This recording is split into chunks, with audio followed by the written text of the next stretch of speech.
Blah blah swing, blah blah swing, blah blah swing, blah blah swing, blah blah swing, blah blah swing, blah blah swing. Salut les swing dancers, c'est Julien pour Blabla Swing et aujourd'hui j'ai le privilège d'être en compagnie de Mélanie. Salut Mélanie. Salut. Alors comment tu te présenterais?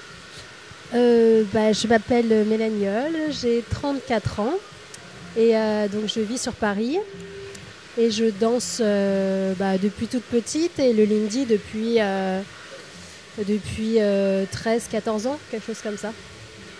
Oh. Alors, on n'est pas égaux, hein. Et alors toute petite, tu as commencé par quoi?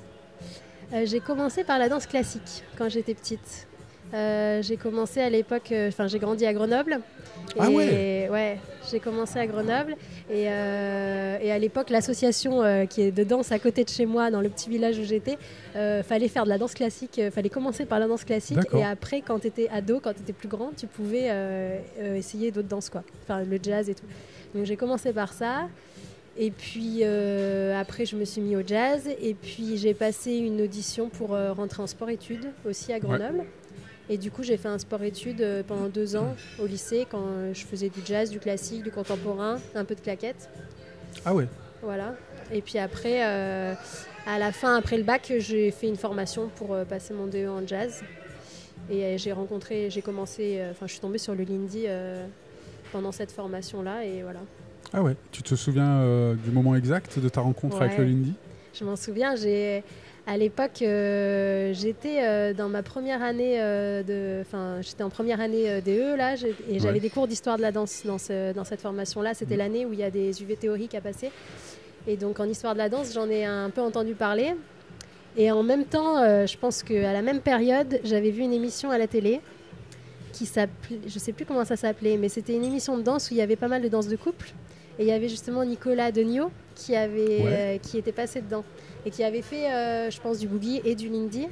Et en fait, d'en avoir entendu parler dans mes cours et en plus d'avoir vu un peu des vidéos et tout, je me suis dit, ça avait l'air bien plus fun que, que ce que je faisais en formation. Ouais. Et du coup, je me suis inscrite dans un cours à Grenoble avec Vini, justement. Ouais.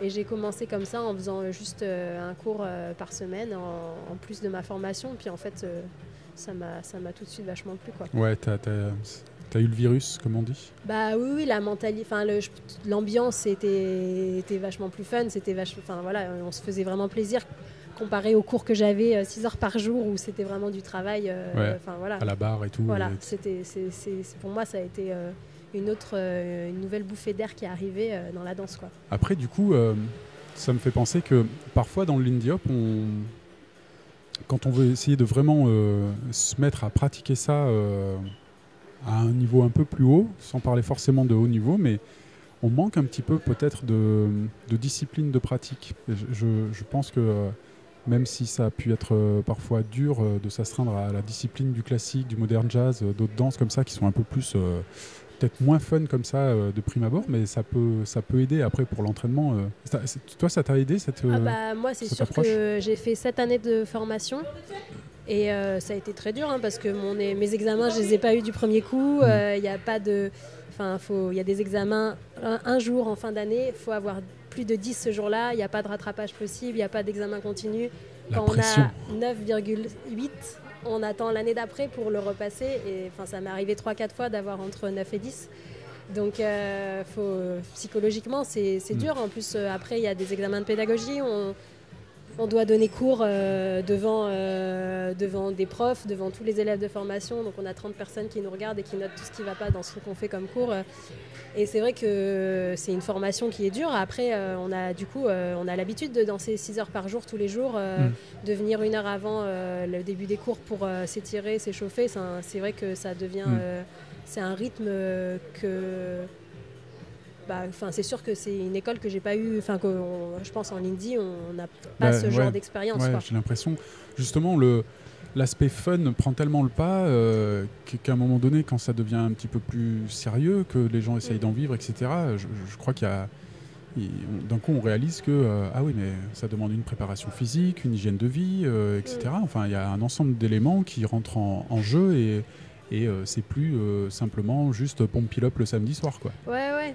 Bah, c'est sûr que bon, ça n'a pas les mêmes origines. Hein. C'est sûr que la danse classique, c'est vrai que le Lindy, c'est quand même une danse sociale et tout, qui se danse en balle. Donc c'est sûr que c'est normal qu'il n'y ait pas la même ambiance aussi à la base.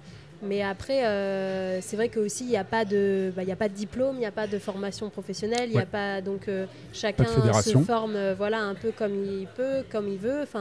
Et c'est vrai que, et je pense que aussi, ça ne demande pas forcément les mêmes aptitudes physiques aussi, parce que mine de rien, c'est fatigant. Enfin, voilà, il y a quand même le physique qui est en jeu aussi. Mais c'est vrai que la danse classique, ça demande aussi, par exemple, une souplesse. Il y a quand même des aptitudes physiques qui sont très importantes, que je pense qu'en Lindy, on peut danser, on peut se faire plaisir et on peut atteindre un très bon niveau sans forcément avoir besoin de s'étirer tous les jours, de gagner en souplesse, de gagner en amplitude de mouvement. Enfin, il y a plein de choses qui peuvent... qu'on peut danser le Lindy sans faire... y compris en compétition, il y en a qui font on peut arriver à très bon niveau sans forcément avoir besoin de capacités physiques vraiment poussées, quoi, je pense. Et donc à Grenoble, tu étais bien entouré, là. Tu avais Vini, il y avait Rija à l'époque, avant qu'il vienne sur Paris. Il n'était pas encore là, il n'avait pas encore commencé. Je l'ai vu commencer après. Lisa, non, de toute cette clique-là. Il y avait Fabien. Ouais.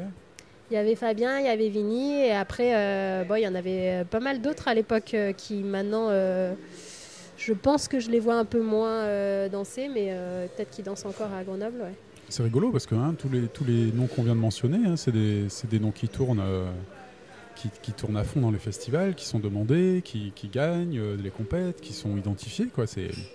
Il y a eu un petit vivier là, à ce moment-là, une génération boom. Moi, c'est vrai que je pense que pour la taille de la ville, à l'époque, Grenoble, c'est pas une grande ville et tout. Et moi, je sais que quand j'ai commencé, c'était déjà vachement développé quand même. L'association était hyper active et tout. Il y avait un énorme festival, il y avait le GSDF qui, moi, je me souviens que j'ai commencé 3 semaines avant mon premier GSDF. D'avoir fait ça directement 3 semaines après, pour moi, c'était exceptionnel. Ça m'a directement mis le pied à l'étrier. Et c'est vrai que l'asso en plus proposait vraiment aux gens de s'investir si on voulait être bénévole, si on voulait aider. Donc il y avait une dynamique qui était, moi je trouve, pour la taille de la ville en tout cas, et à l'époque, parce que du coup c'était il y a plus de 10 ans, il y avait des cours tous les soirs aussi, il y avait plein de choses. Donc, Et toujours aussi dynamique, hein, moi j'y vais depuis, ça va faire 6 ou 7 ans que chaque année je vais au GSDF et ils font des spectacles de plus en plus fous. L'accueil est toujours aussi agréable. C'est une des plus belles communautés de swing dancers de France. Et donc après ce passage grenoblois, tu montes sur Paris, c'est dans cet ordre-là? Ouais.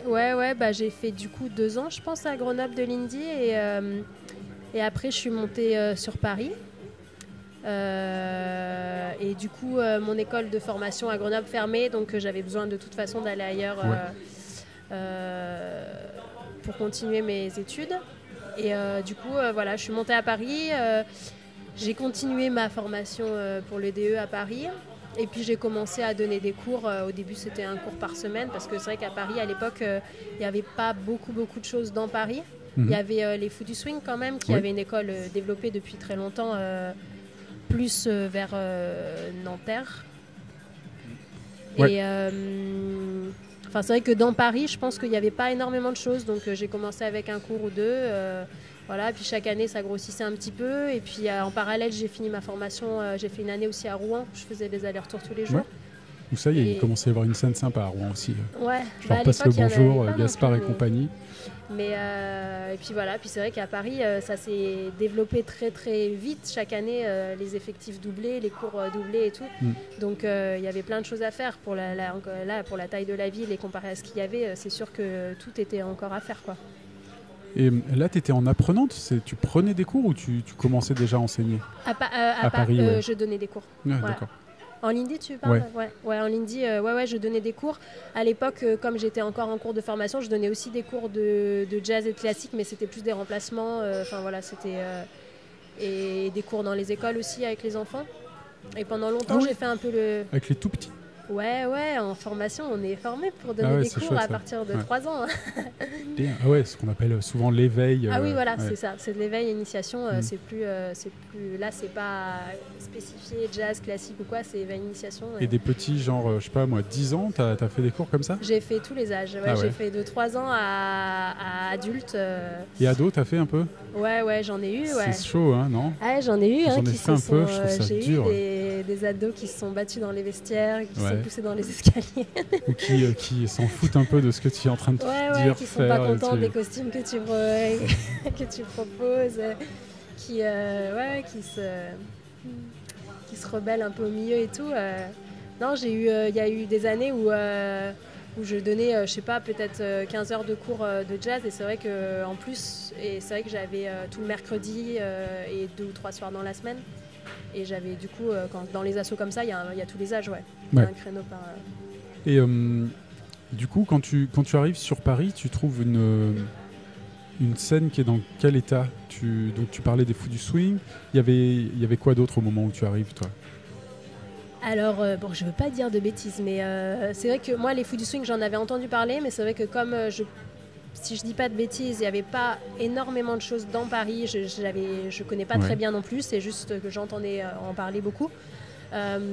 Après, dans Paris, quand je suis arrivée, il y avait quelques soirées, mais c'était plus des soirées un peu dans des bars où il y avait un groupe qui jouait, et c'était pas forcément une soirée de danse avec une piste de danse, avec beaucoup de place, etc. Mais c'est vrai qu'à l'époque, je me souviens que par exemple, il y avait une soirée qui était au Coolin, un pub irlandais, où il y avait Buddy Sherlock qui jouait là-bas un dimanche par mois, je pense. Et c'est vrai qu'on poussait les tables, et il devait y avoir 20 danseurs qui venaient danser. Donc le bar était plein, l'ambiance était super. Après, c'était pas du tout les soirées de danse comme on a maintenant, où on a 200 mètres carrés de parquet, où il y a 500 danseurs qui viennent. Ça a vite évolué tout ça en à peine plus de 10 ans, quoi, en fait. Une décennie, quoi. Ouais. Je me souviens qu'il y avait de la danse aussi sur les quais de Seine, à l'époque aussi. Enfin, il y en a encore maintenant, mais c'est vrai qu'à l'époque, moi, je me souviens que ça a permis ça aussi de montrer, de se faire une belle vitrine et d'avoir... D'exposer un peu aux yeux de tous. Parce que tout l'été, du coup, toutes les semaines, il y a 1 ou 2 fois par semaine, d'ailleurs, je sais plus... il y avait des initiations et la soirée après, et c'est vrai que moi je me souviens que les premiers cours que j'ai donnés à Paris, je les ai remplis, tous les élèves venaient parce qu'ils nous avaient vus sur les quais de Seine, quoi. D'ailleurs, j'avais fait un tournage de court-métrage il y a très longtemps sur Paris, et c'était là que j'étais allé danser, il n'y avait que ça, quoi.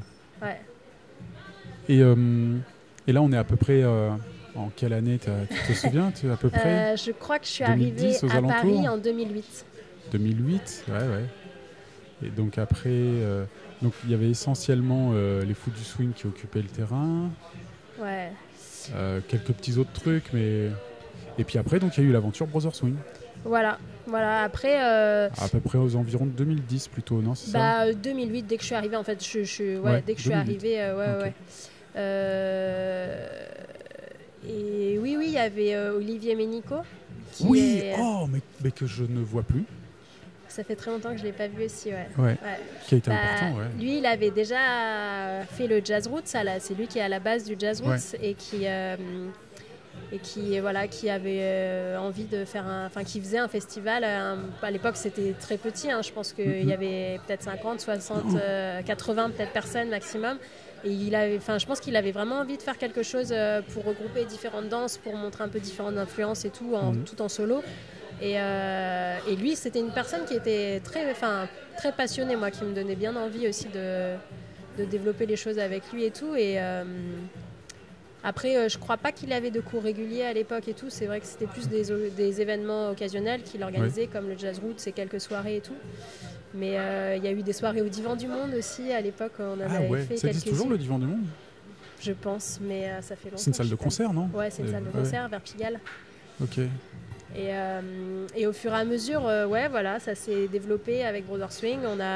On faisait un cours, 2 cours. Chaque année, on doublait les cours. Ça se remplissait tout le temps, c'était toujours plein. Donc l'année d'après, on continuait. Et en organisant de plus en plus de stages, de festivals aussi, comme le Jazz Roots qui a continué, qui a grossi, etc. Et d'autres stages aussi. Et puis de plus en plus de soirées. Et puis maintenant... c'est ça, une décennie plus tard, 2010-2020, c'est plus du tout le même paysage, quoi. Non, maintenant il y a il y a plusieurs autres écoles qui sont ouvertes. Plein de structures, même en centre-ville, et il y a beaucoup de swing dancers confirmés qu'on voit un peu partout, et dans tous les registres, quoi. Je suis vraiment agréablement surpris de voir que le shag se développe, le blues aussi. Laurent est en train de vraiment développer ça. Le balboa, ça vient. Balboa qui est en train de je pense que prendre, le shag, Laurent balboa, Solène. blues, ça vient petit à petit. Là, c'est encore assez récent, mais oui, ça se développe. Tu fais un petit peu de shag ou de balboa, toi? Shag, pas vraiment, pour être honnête. Balboa, j'en fais quand on m'en guide en soirée, mais j'ai jamais pris un cours. Mais tu arrives à Donc, suivre. Voilà, je suis avec mon bagage de danseuse, je suis ce qu'on me fait faire, mais après, j'ai jamais pris de cours, donc je n'enseigne pas et je suis pas une connaisseuse, quoi. D'accord. Je commence tout juste. Moi, je suis un baby balbotteur, mais j'aime beaucoup ça, c'est en train de venir. Ouais. Et donc, du coup, à cette époque-là, est-ce que toi, tu as des modèles, des mentors en Lindy Hop qui te font envie d'aller plus loin encore dans tout ça? Je sais pas, une Frida, une Annie Trudeau, je sais pas. Je pense que moi, les deux premières années, quand j'étais encore à Grenoble, il y a une année quand même, j'ai fait une pause dans ma formation et j'avais négocié un mi-temps dans un magasin. Je faisais un petit boulot comme ça et du coup j'arrivais à avoir 2 week-ends par mois et j'arrivais à pouvoir faire plein de stages comme ça. J'habitais encore chez mes parents, donc financièrement ça me permettait de faire plein de stages. Et je pense qu'à cette époque-là, dans tous les stages presque on voyait beaucoup les mêmes personnes, quoi. Ouais. C'était, je pense que le choix de profs un peu international et tout était beaucoup plus réduit que maintenant. Et du coup je pense que j'ai eu Dax et Alice à l'époque. Ouais. Avant que ce soit avec Sarah, Voilà. J'ai eu après Alice aussi avec Thomas. Il y avait Thomas aussi quand même que j'avais eu quelques fois aussi avec Joe Hofberg. Et à l'époque, il y avait aussi Vincenzo et Isabella. J'avais eu beaucoup. Avant qu'elle soit avec Pontus, c'est vrai. Ouais.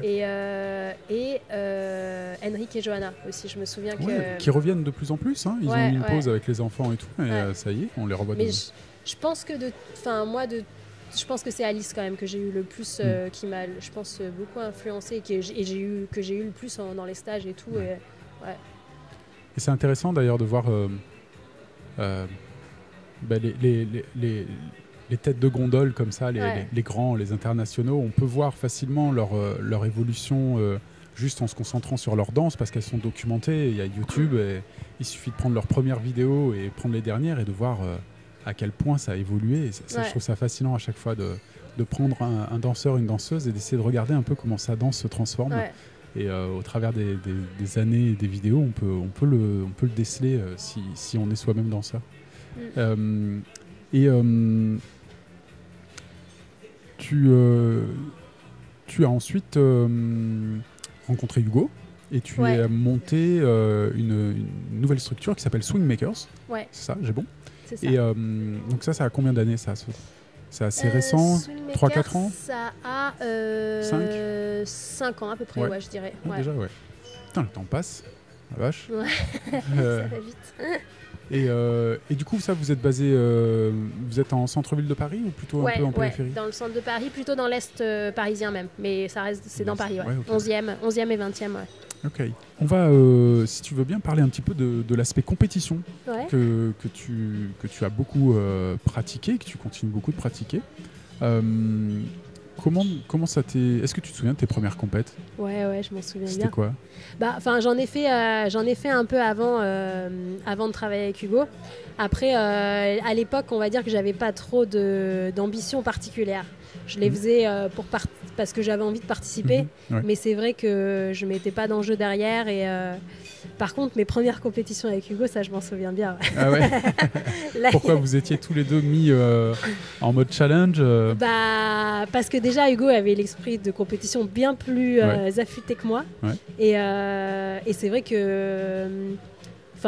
lui, il y allait vraiment en se disant, pas juste je vais participer, quoi. En y allant Je dis pas qu'il voulait à tout prix gagner, mais c'est vrai qu'il avait plus de niaque que moi. Quoi. D'accord. Et c'est vrai que du coup, les premières fois, j'étais très, très, très stressée. En plus, c'était les premières fois que je faisais un showcase, en fait. On avait une choré rapide avec beaucoup d'accros.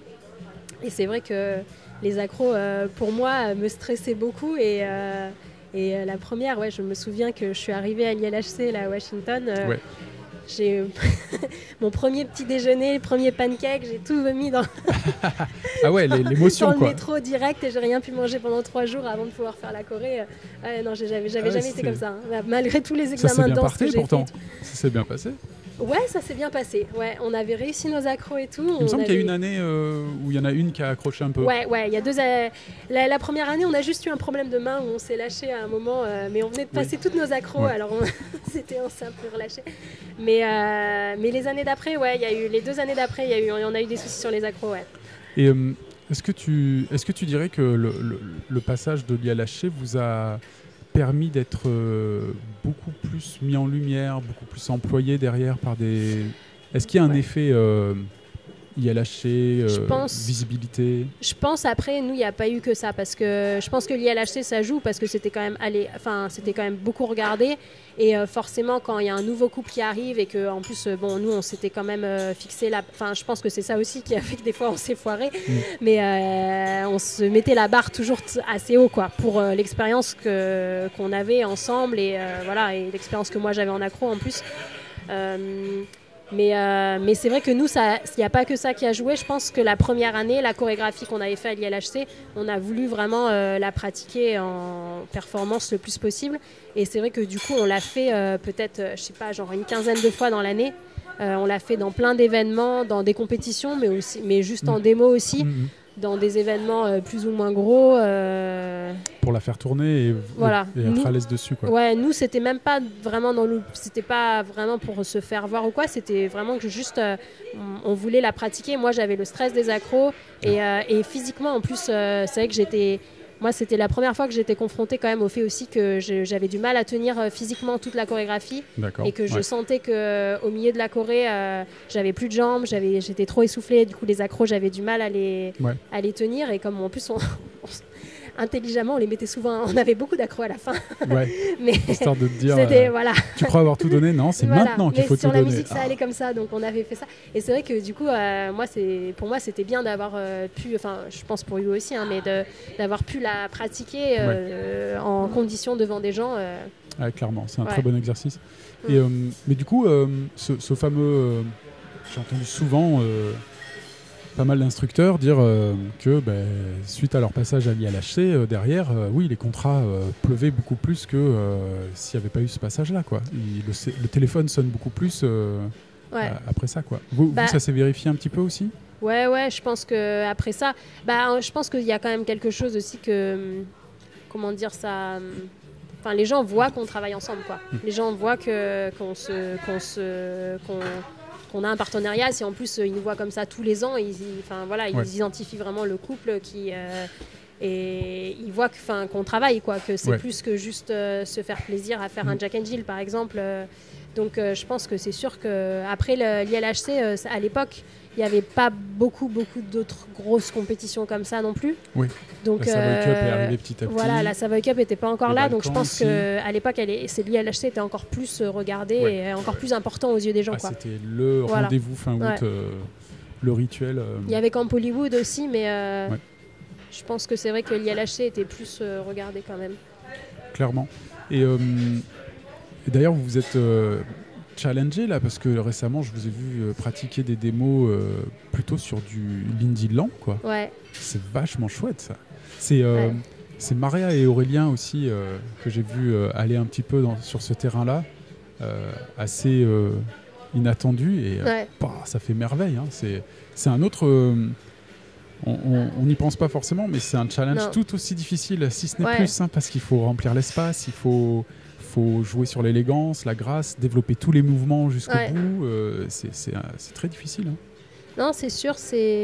Enfin, nous, on a toujours aimé ça aussi. Hein. C'est juste qu'en compétition, on aimait avoir le challenge des acrobaties et de tenir le physique aussi et tout.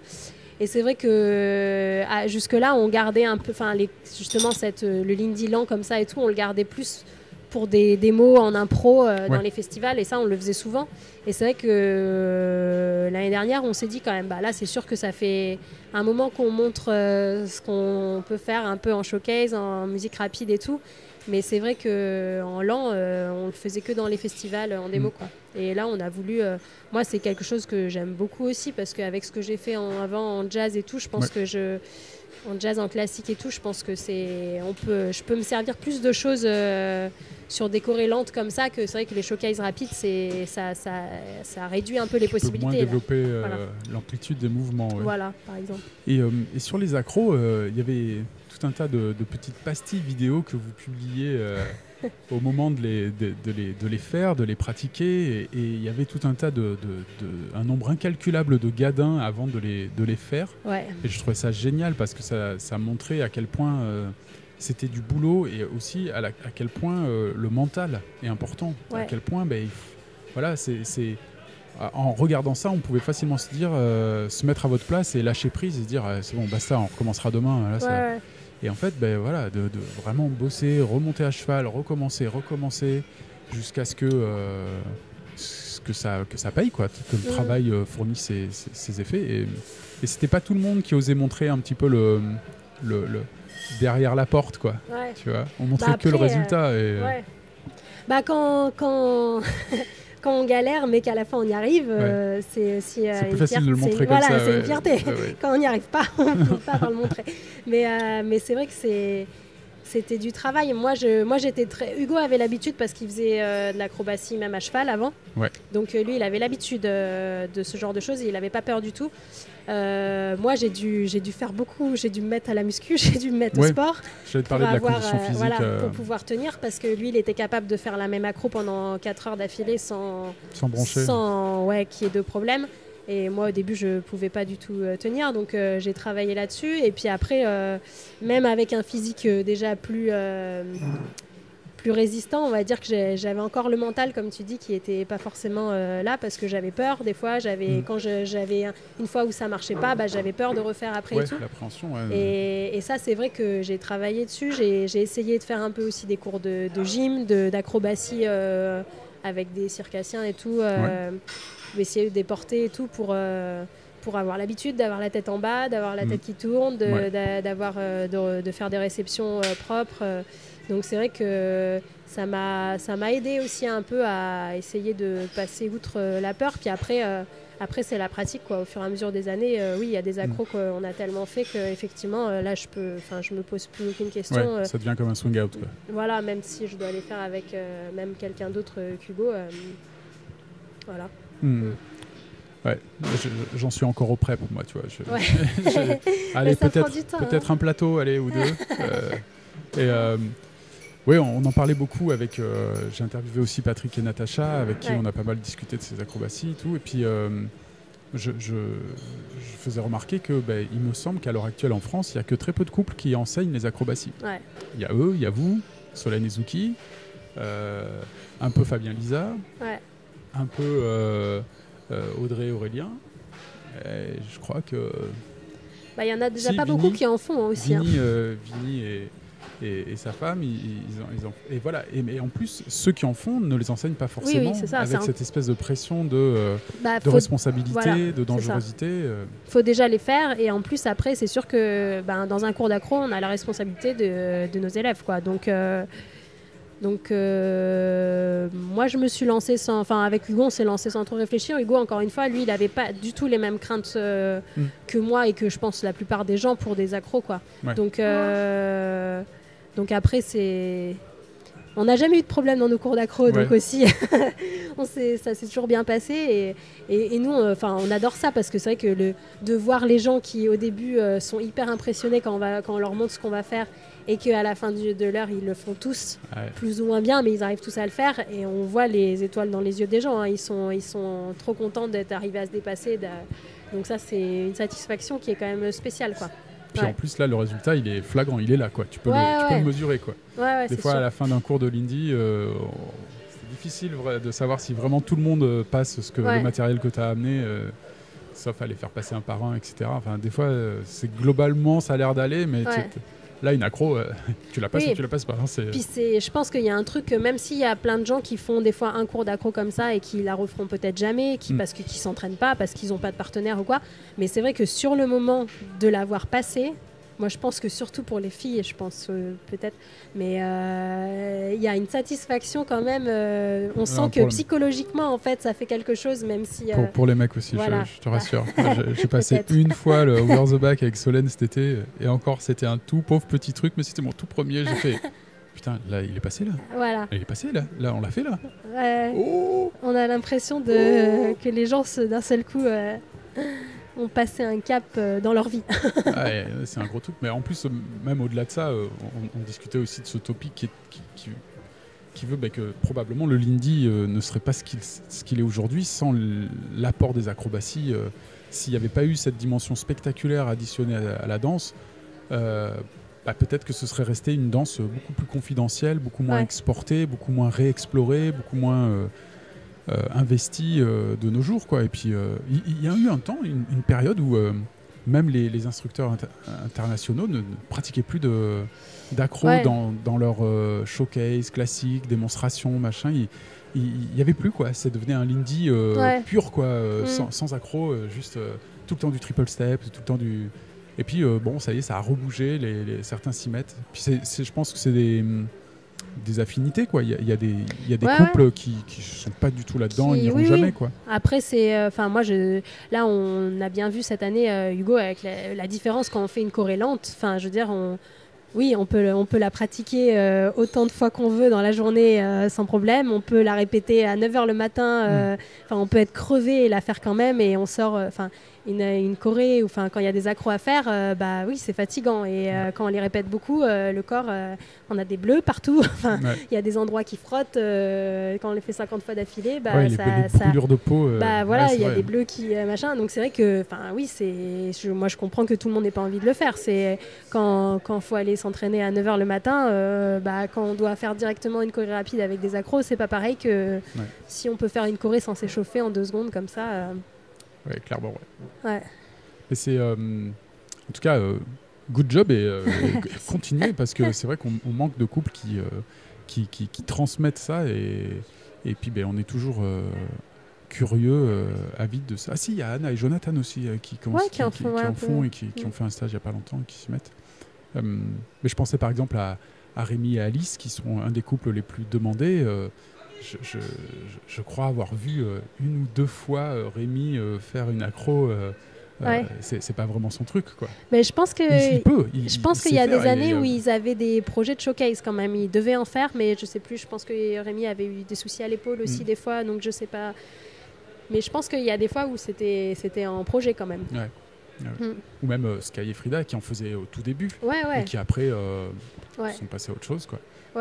Après c'est vrai que eux, ça fait longtemps qu'ils sont là. Moi, dans 10 ans, on verra si j'en fais encore. C'est vrai, Mais quand t'es jeune et tout fou, où tout va bien partout, 20 ans plus tard, il y a eu 20 ans de plus, quoi. Et est-ce que tu as des... Tu disais que à un moment donné, tu étais allé te former un petit peu partout dans tous les stages. Est-ce que justement, tu as des événements que tu conseillerais à des danseurs de swing? Maintenant, il y a plein de choses différentes. Je pense à la fois, il y a des énormes événements qui sont super et où il y a vraiment, ça rassemble vraiment beaucoup de gens. Et puis, il y a à la fois aussi des petits stages avec des fois un couple de profs ou vraiment un petit comité. Et je pense que c'est 2 choses... c'est vraiment des ambiances différentes et suivant ce que les gens recherchent. Moi, je sais que par exemple, le snowball, je trouve ça... J'adore. L'hôtel est super, les groupes sont super, il y a de la place pour danser et tout, les soirées durent toute la nuit, moi c'est un événement que j'adore. Après, je trouve que pour certains élèves, pour des gens qui veulent vraiment travailler leur danse, pratiquer, avoir des cours de qualité et tout, des petits événements des fois où c'est un petit comité, où il n'y a qu'un couple de profs et qu'on a beaucoup d'heures avec les mêmes élèves, avec les mêmes groupes, du coup ça peut être aussi bien en fait suivant ce que les gens recherchent, quoi. Ouais, clairement. Puis j'ai l'impression que ces petits stages en France ont pullulé de partout. Maintenant, ça devient y en a beaucoup, assez simple d'avoir des événements vraiment de taille moyenne à, on va dire, je sais pas, aux alentours de 200 participants, même parfois 150. Trucs vraiment taille raisonnable, quoi. Et il y en a un peu partout, même dans des villes genre Niort, tu vois, La Rochelle, des trucs comme ça. Ouais, dans des petites villes aussi. Poitiers, Limoges, ça y est, ça commence à... Dijon, on a eu aussi. Dijon, Le Mans, Metz, Nancy, ça commence voilà, un peu partout. Et ça montre un petit peu la diversité, la vivacité de la scène actuelle où on n'est plus obligé de faire... des centaines de kilomètres pour aller chercher Puis, nous, on nous demande beaucoup des petits stages comme ça et on a aussi enseigné dans des gros stages et je veux dire, nous les cours au final on fait le même, on peut faire les mêmes cours dans les 2 stages, donc c'est vrai que suivant ce que les gens recherchent en fait ça peut être aussi bien des petits stages aussi de temps en temps pour progresser, pour travailler sa danse, quoi. Et la volonté de mettre en place votre propre festival, c'est un truc qui vous a traverser l'esprit, parce que déjà la nuit swing c'est une forme déjà d'organisation type festival, mais de carrément organiser le Swing Makers Festival, je sais pas, tu vois, avec moi, deux couples. J'en ai organisé beaucoup des festivals avant avec Brother Swing, et c'est vrai que je pense que j'étais arrivée à un point où j'avais l'impression que je passais plus de temps. L'école aussi était très très grosse. Il y avait à peu près, j'avais genre à peu près 1000 élèves à gérer quand même. Damn. Voilà, la dernière année c'était ça. Donc c'est vrai que j'avais l'impression de passer mon temps à faire des mails, de la compta, de l'administratif et de l'organisation et tout. Et c'est vrai que les festivals, c'est pareil, ça prend du temps. Il y a toujours des complications. Des imprévus. Et voilà. Et c'est vrai que du coup, moi c'était quelque chose que j'avais pas envie forcément de reprendre tout de suite, quoi. J'étais en commençant à travailler avec Hugo et tout, j'étais contente d'avoir une petite structure et vraiment de pouvoir avoir du temps pour nous, pour danser, pour s'entraîner. Et c'était ça que j'avais envie de remettre un peu en priorité, quoi. Et je passe de l'âne au coq. Je repense à cette histoire de conditions physiques pour être plus tonique, en forme sur des chorégraphies rapides et avec accro, pour pouvoir tenir. Mais est-ce que de manière générale, tu dirais que c'est important d'avoir une condition physique quand justement on danse à plein temps comme toi, quand c'est notre métier, on fait ça tout le temps. Il faut aussi à côté faire d'autres sports. Tu fais du crossfit par exemple, des choses comme ça qui constituent à renforcer les muscles d'autres manières que celles de la danse. Il y a un côté athlétique à faire du lindy ou du shag, il y a un côté athlétique dans tout ça, mais ça sollicite toujours un peu de la même manière les muscles. C'est le problème de faire un sport, on sollicite tout le temps de la même manière. Et est-ce que tu as senti que... est-ce que tu dirais que c'est important presque pour tout le monde? Ça l'était pour toi, mais est-ce que tu crois que c'est quelque chose qui vaudrait autour de toi, les autres profs qui font ça à plein temps, qui en vivent, qui font de la compétition, etc. Est-ce que eux aussi, pareil, ils sont aussi tous dans ce schéma-là? Je sais, faudrait en parler avec eux. Je sais pas tout le monde. Moi, je sais que je le faisais pas avant. J'ai toujours dansé, j'ai toujours pris des cours de danse. Et du coup, j'ai quand même travaillé physiquement pendant beaucoup d'années. Après, là concrètement, moi j'ai été face à un truc, les premières fois où on a dû faire un showcase, c'était quelque chose que j'avais encore jamais ressenti, quoi, de vraiment sentir au bout d'1 minute 30 de plus avoir de jambes, ça m'était jamais arrivé. Et pour s'entraîner, pour pouvoir répéter autant tous les jours pendant des heures, des accros. Donc c'est vrai que moi j'ai senti que là il fallait vraiment... que je fasse quelque chose, et aussi bien pour l'endurance, le cardio, mais aussi bien, je pense que ça évite aussi certaines blessures, justement, quand on sent qu'on a les épaules qui sont plus solides, quand on a des abdos, quand il y a plein de choses qui font que ça évite des blessures, ça fait qu'on est plus résistant sur le long terme, qu'on tient le coup pour l'entraînement régulier et tout. Et je pense que moi ça m'a aussi beaucoup changé, le fait de faire de la muscu et tout, ça m'a aussi beaucoup changé pour le mental, justement, de sentir que je peux faire des squats avec 60 kilos sur les épaules. Quand j'arrive à le faire, même si je suis fatiguée et tout, Après, une accro, ça me paraît beaucoup moins, Ouais. ça me paraît beaucoup moins dur. Au milieu de la Corée, si je suis fatiguée, j'arrive à garder avec le mental et à continuer et à tenir le truc. C'est vrai que de faire, je pense, plein de choses en sport, en muscu que je pensais pas pouvoir faire avant. Parce que j'avais jamais touché un poids, jamais fait une pompe de ma vie. Et c'est vrai que de sentir qu'au fur et à mesure, on arrive à faire tel exercice, on arrive à rajouter tel poids, on arrive à faire tous les jours alors qu'avant, on faisait qu'une fois par semaine. C'est vrai que je pense que ça change aussi dans la mentalité, quoi. De manière générale, on se sent plus forte, quoi. Bah oui, c'est sûr. Et c'est vrai que moi, je vois les compétitions... j'ai cherché aussi pendant longtemps. Hein. Je me suis dit, il faut que je voie un coach, il faut que je voie quelqu'un qui m'aide aussi pour le mental et tout. Et en fait, je pense que là, de travailler en muscu et là maintenant en crossfit aussi et tout, je pense que ça m'a beaucoup plus servi presque. Ouais. Du coup, ce mental, presque, c'est toi qui allais le chercher seul, je pense que il faut. Moi, j'ai essayé. Je me suis dit, il faut que je voie avec un coach et quelqu'un dont c'est le métier, ça. Oui, j'ai essayé. Après, il faut trouver je pense que j'ai pas trouvé forcément les personnes. Il faut trouver la personne qui te convient. Et moi, j'ai pas forcément trouvé. Donc, ça a pas forcément été. J'ai pas forcément trouvé le résultat que je voulais là-dedans. Mais c'est vrai que là, je vois. Le sport, la muscu et tout. Et là, maintenant, par exemple, le crossfit, c'est vrai que je pense que ça m'a complètement changé. Ouais. Bon. Il va falloir... non pas que... De toute façon, moi, je ne vis pas de la danse, mais je sens par moment, effectivement, que cette condition physique peut être problématique parfois et qu'il faudrait que je complémente un petit peu. Je le dis beaucoup, mais je ne le fais pas. À chaque épisode, je crois que j'en parle, je fais « Mais non, mais il faudrait quand même que je fasse du sport. » Mais c'est dur de franchir le cap. Moi, au début, j'avais tellement de courbatures. Quand je faisais une séance, j'avais tellement de courbatures pendant une semaine que du coup, j'étais obligée de calculer quand c'est que j'allais la faire. Ouais. Je savais que si j'allais avoir un stage ou une soirée, il fallait pas que je la fasse au moins 4 jours avant. Enfin, je cours et puis ça me fait ça. Ouais. Mais du coup, on fait jamais en fait quand c'est comme ça. Ouais.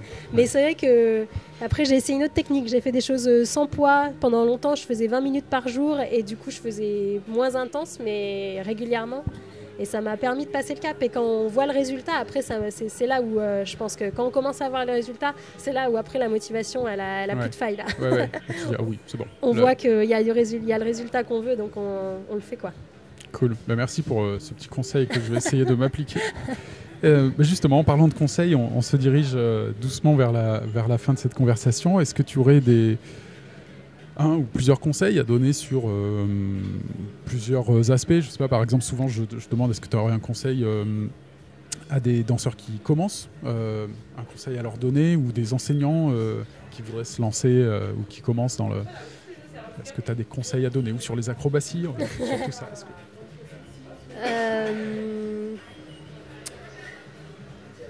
Je pense que des gens qui veulent en faire en loisir, je pense que moi, le premier conseil que je dirais, c'est quand même de ne pas se prendre la tête et juste d'y aller. C'est quand même une danse qui permet vraiment d'aller en soirée et de ne pas se prendre la tête et de juste s'amuser. Et voilà, peu importe le niveau qu'on a, peu importe, je sais pas, l'expérience, le domaine social, peu importe, chaque personnalité peut s'amuser et tout. Après, pour quelqu'un qui veut en faire son métier ou qui veut enseigner ou quoi, là, je pense qu'il faut passer le cap, justement, de dire, je vais faire ça sérieusement et je vais travailler, quoi. Et je pense que là, faut avoir de la patience et de la persévérance et il ne faut pas imaginer que ça va venir comme ça, comme quelqu'un qui en fait en loisir, juste en dansant, par exemple, en soirée. Enfin, voilà. Là, il faut passer le cap de travailler, quoi, vraiment, je pense. Tout à fait. Eh ben, il n'y a plus qu'à. Merci beaucoup, Mélanie, pour cette conversation.